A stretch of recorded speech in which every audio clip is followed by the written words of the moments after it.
যে বন্ধু আপনাকে খুব ভালোবাসে, হঠাৎ করে আপনি বিপদে পড়ে গেছেন, রাত 2টার দিকে আপনি হঠাৎ করে কল দিয়েছেন যে ভাই আমি বিপদে পড়ে গেছি, তুই এই জায়গাতে আয়।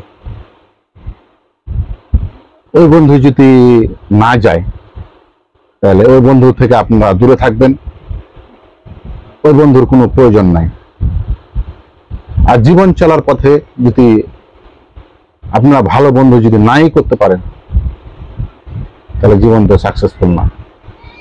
তো অবশ্যই ভালো বন্ধু দেখে আপনারা চলাফেরা করবেন এবং উঠা বসা করবেন এবং পরেশগার বন্ধু নেবেন।